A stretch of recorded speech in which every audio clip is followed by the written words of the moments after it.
மதுபான தயாரிப்பு தொழிற்சாலைகளிலும் மத்திய அமலாக்கத்துறை சோதனை நடைபெற்றது. மத்திய அமலாக்கத்துறை சோதனையில் கிடைக்கப்பட்ட ஆவணங்களின்படி சுமார் 1000 கோடி ரூபாய் மேல் முறைகேடு நடந்துள்ளதாக அமலாக்கத்துறை தொலைக்காட்சியின் வாயிலாக பத்திரிகையின் வாயிலாக செய்திகள் வெளியிடப்பட்டன. அமலாக்கத்துறை சோதனை நடத்தியதை எதிர்த்து டாஸ்மாக் நிறுவனம் அரசு நிறுவனத்தில் சோதனை நடத்தியது தொடர்பாக ஒரு வழக்கும், ஊழியர்களை துன்புறுத்தியதாக மற்றொரு வழக்கும் நீதிமன்றத்திலே தொடர்ந்தது. மேலும் மத்திய அமலாக்கத்துறை டாஸ்மாக் தொடர்புடைய மேல் நடவடிக்கைகள் எடுக்கக்கூடாது என்று சென்னை உயர்நீதிமன்றத்தில் வழக்கு தொடர்ந்தது. இதை விசாரித்த சென்னை உயர்நீதிமன்றம் 2 கொண்ட நீதிபதி அமர்வு முதலில் விசாரணைக்கு எடுத்துக்கொள்ளப்பட்டு விசாரணை ஆரம்ப கட்டம் நடந்தது. அந்த ஆரம்ப கட்டத்தில் முடிந்த பிறகு தள்ளி வைக்கப்பட்டது. அதில் இருந்த நீதிபதிகள் அந்த வழக்கிலிருந்து தங்களை விடுவித்துக் கொண்டார்கள். உயர்நீதிமன்ற தலைமை நீதிபதி அவர்கள் மற்றொரு அமர்வை இந்த வழக்கு சம்பந்தமாக விசாரிக்கலாம் என்று ஒரு புதிய அமர்வை நியமித்தார்கள். அந்த அமர்விலே இந்த வழக்கு வந்தது. அதை சந்திக்க திராணி இல்லாத இந்த டாஸ்மாக் அரசு நிறுவனமான டாஸ்மாக் நிறுவனம் உச்ச நீதிமன்றத்தை இன்றைய தினம் நாடி இருக்கிறது. இந்த அமலாக்கத்துறை தொடர்புடைய வழக்குகள் எல்லாம் வேறொரு மாநிலத்தில் உள்ள உயர்நீதிமன்றம் விசாரிக்க வேண்டும் என்று இன்றைய தினம் உச்ச நீதிமன்றத்திலே மென்ஷன் செய்திருக்கின்றது. அதை குறித்து தான் நான் இந்த அரசுடைய கவனத்துக்கு கொண்டு வந்தேன். அதை இந்த அரசு அனுமதிக்கல. ஒரு அரசாங்கமே, அரசாங்கத்தை சார்ந்த நிறுவனம் டாஸ்மாக் நிறுவனம், ஏன் தமிழ்நாட்டில் இருக்கின்ற உயர்நீதிமன்றம் அந்த வழக்கு விசாரணையை எடுத்துக்கொள்ளக்கூடாது, வேறொரு மாநிலத்துக்கு ஏன் மாற்ற வேண்டும் என்றுதான் நாங்கள் கேள்வி எழுப்பினோம். இந்த மக்களுடைய கேள்வியும் இதை பேசுவதற்கு அனுமதி கொடுக்கவில்லை. இன்றைக்கு சட்டப்பேரவைத் தலைவர்களும் அவை முன்னவர்களும் அவையிலே பேசுகின்ற பொழுது நீதிமன்றத்தில் வழக்கு நடைபெற்றுக் கொண்டிருக்கின்ற போது அது பொருள் குறித்து பேச வேண்டாம்னு சொல்றார். அது நாங்கள் ஏற்றுக்கிட்டோம், அதுக்குள்ளேயே நாங்கள் போகல. ஆனால் இன்றைய தினம் இன்றைக்கு டாஸ்மாக் நிறுவனம் என்பது அரசு சார்ந்த நிறுவனம்.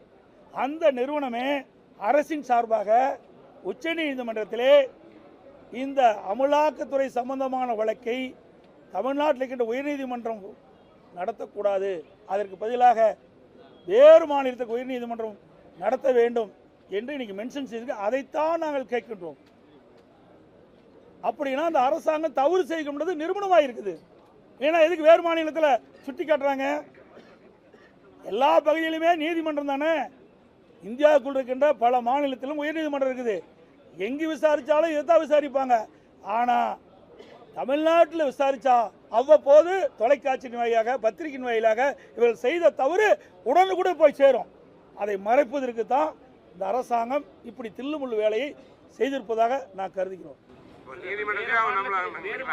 போகும்போது சொந்த மாநிலத்தில் இருந்தால் அவங்களுக்கு சாதகமான தீர்ப்புகள் வாங்கலாம். இப்போ இதே வேறு மாநிலத்துக்கு போகும்போது பிரச்சனைகள். ஏங்க நீதிமன்றத்தில் போய் சாதக பாதகம்லாம் கிடையாது. எப்படி சாதக பாதகம் நீதிமன்றத்தில் சொல்ல முடியும்? நீதிமன்றம் ஒரு பொதுவானது.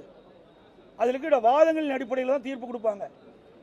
அதில் இருக்கிற என்னென்ன ஆதாரங்கள் இருக்கின்றது, அந்த ஆதாரங்களின் அடிப்படையில் தான் தீர்ப்பு கொடுக்கப்படும். அப்படி இருக்கின்ற பொழுது இந்த அரசு சார்ந்த இந்த நிறுவனம் ஏன் பயந்து போய் நம்முடைய மாநிலம் இருக்கின்ற உயர்நீதிமன்றத்தை நம்பாமல் வேறொரு மாநிலத்தில் இருக்கிற உயர்நீதிமன்றத்துக்கு மாற்ற வேண்டும் என்று உச்ச நீதிமன்றத்தில் ஏன் முறையிடுது? அதுதான் எங்களுடைய கேள்வி. ஆமா, அதுதான் முக்கியம். ஏன்னா வேறொரு மாநிலத்துக்கு போயிட்டா இங்க இருக்கிற தொலைக்காட்சியெல்லாம் இவருடைய தவற சுட்டி காட்ட மாட்டீங்க, பத்திரிகையில் வெளியே வராது. ஏன்னா வேறொரு மாநிலம் இருக்கும்போது அந்த மாநிலத்துக்கு சம்பந்தப்பட்ட பிரச்சனை தான் முன்னெடுப்பாங்க. அதுக்கு தான் இந்த ஒரு நாடகத்தை இந்த அரசு எடுத்து வருது தான் நாங்கள் நினைக்கிறோம். அதனால தான் இதை சுட்டி காட்டுறோம். நம்முடைய தமிழ்நாட்டில் இருக்கின்ற உயர்நீதிமன்றம் நல்ல தீர்ப்பு கொடுக்கலையா? என் மீது வழக்கு போட்டாங்களே, நான் முதலமைச்சராக இருந்தேன்ல. நெடுஞ்சாலைத்துறையில் எடப்பாடி பழனிசாமி அவர்கள் அதில் தவறு செய்வதாக நீங்கள் உயர்நீதிமன்றத்தை நாடினீங்களே, உச்சநீதிமன்றத்தை நாடினீங்களே, அப்போல்லாம் நாங்கள் கோரிக்கை வைக்கலையே. தமிழ்நாட்டில் இருக்கின்ற உயர்நீதிமன்றம் ஒரு நேர்மையான உயர்நீதிமன்றம் என்பது அனைவருக்குமே தெரியும். இது எல்லாமே வாதத்தின் அடிப்படையில், ஆதாரத்தின் அடிப்படையில் தான் தீர்ப்பு கொடுப்பாங்க.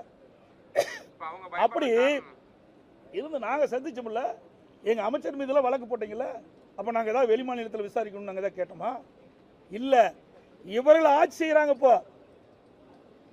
இப்போ நாங்கள் ஆட்சி செஞ்சு அவங்க எதிர்கட்சி வந்தால் கூட பயப்படலாம். இப்போ ஆளுகின்ற ஆட்சி திமுக ஆட்சி. அப்படி இருக்கும்போது ஏன் பயப்படுறாங்க?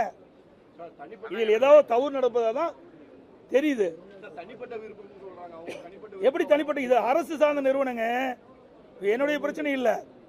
இது அரசு சார்ந்த நிறுவனம். டாஸ்மாக் நிறுவனம் என்னது யாருது? ஏன்னா தனிப்பட்ட நிறுவனம் முதலமைச்சருடையதா? அப்படித்தான் இருக்க மாட்டேங்குது. அதனால தான் பயப்படுறாங்க. கடந்த ஆட்சி காலத்தில் அதிமுக மீதான வழக்குகள்ல திமுக வந்துட்டு அவங்களா இன்க்ளூட் ஆனாங்க பல்வேறு வழக்குகள்ல. அதிமுக இந்த வழக்குல இன்க்ளூட் ஆகி ஏதோ பிரயோஜனம் வாய்ப்பு. அதாவது இந்த வழக்கு எப்படி போய்கொண்டு என்பதை நாங்கள் பார்த்து கொண்டிருக்கிறோம். இதில் சுணக்கம் ஏற்பட்டால் மக்களுடைய பிரச்சனைக்காக மக்களுடைய பணத்தை கொள்ளையடித்தவர்களை சட்ட நீதியாக அவர்கள் அதிலே சட்டத்தின் முன் நிறுத்தப்பட வேண்டும். அதில் ஏதாவது பிரச்சனை இருந்தால் நாங்கள் அதை பற்றி சிந்திப்போம்.